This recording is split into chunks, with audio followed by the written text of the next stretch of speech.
পয়লা বৈশাখের দিনটা আসলেই মনে পড়ে যায় আমার ছোটবেলার অভাবের কথা।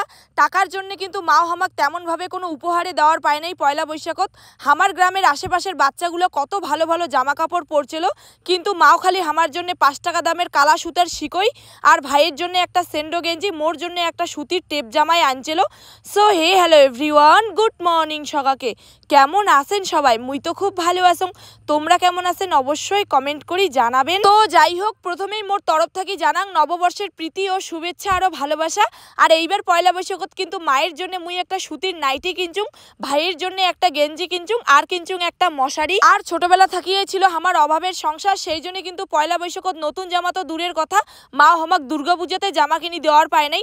যদিও বা জামা কিনি দিছে, সেই বছর হয় ভাইয়ের, না হলে হয় মোর। তবে হ্যাঁ, আগের থেকে কিন্তু এলা আমার সংসার মোটামুটি ভালোই চলে, সেই জন্য যে কোনো পূজা তিথিতে ভাই আর মুই জামা কাপড় কিনি বা না কিনি, মাক কিন্তু কম দামে হইলেও আমরা একটা শাড়ি কিনি দেই। যাই হোক, পয়লা বৈশাখের দিন কিন্তু মোর ভাই এই নতুন গেঞ্জিটা পেয়ে খুবই খুশি হয়ে গেছিল, সেই জন্য মোক বারবার কবাদ হচ্ছিল থ্যাংক ইউ দিদি। তারপরে চলে গেলাম মার ওঠে, মার পয়লা বৈশাখের উপহারটা দেওয়ার জন্য। তারপর তো মোর মাও এই নাইটিটা দেখি খুবই খুশি হয়ে গেছে। আর মোর মাও কিন্তু এই ছোট ছোট উপহারগুলোতে খুবই খুশি হয়ে যায়, কারণ তোমরা যদি মোর মার সঙ্গে 2 দিন মিশেন তাহলেই তোমরা মোর মায়ের আপন আর বিশ্বাসযোগ্য মানুষ হয়ে উঠবেন।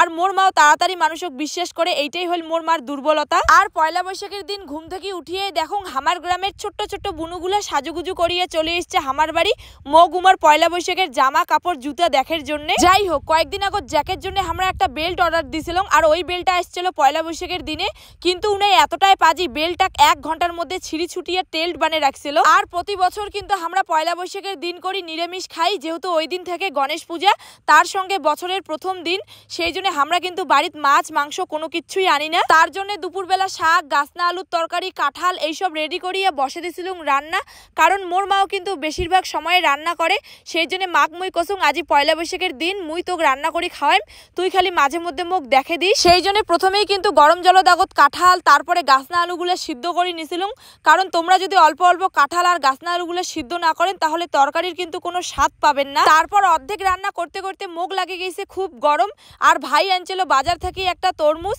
সেই জন্য তরমুজটা মা মুই আর ভাই বসে বসিয়ে খাবার ধরছিল। আর তরমুজ খাইতে খাইতে ভাই আর মুই কিন্তু অল্প ঢঙও করে ধরছিল।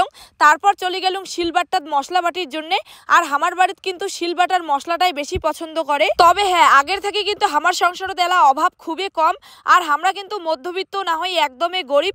আর গরিবের ঘরের জন্ম নিয়ে মোর কোনো আফসোস নাই, কারণ তোমরা যদি একমাত্র গরিব হন তাহলে বংশের মানুষ থেকে শুরু করি আত্মীয় স্বজন সবাকে চিনির পাইবেন, আর জীবনে অনেক কিছু শিখিরও পাইবেন। যাই হোক, তারপরে মুই রান্না করে ধরছিলাম কাঁঠালের সবজি, আর মোর মাও ধরছে ক্যামেরা, সেই জন্য মুই কোটে আর কাঁঠালের সবজি কোটে ওইটা ভালো ক্যামেরাম্যানে জানে। আর এক এক করে ভাত, কাঁঠালের সবজি, গাছনা আলুর সবজি, শাক সবকিছুই মুই রান্না করছিলাম। তোমাকে একটা মজাদার জিনিস দেখাং, মোর ঘরের যে সুকেসটা আছে ওই সুকেসের উপর একটা পায়রা ছোট্ট একটা বাচ্চা জন্ম দিছে, আর বাচ্চাটা কিন্তু এলাও খুবই ছোট। তারপর সবাই মিলে বসে পড়লাম ভাত খাবার জন্য। তো এতটুকু ছিল আজকের মিনি ব্লগ, কেমন লাগিল অবশ্যই কমেন্ট করে জানাবেন। Tata, good bye.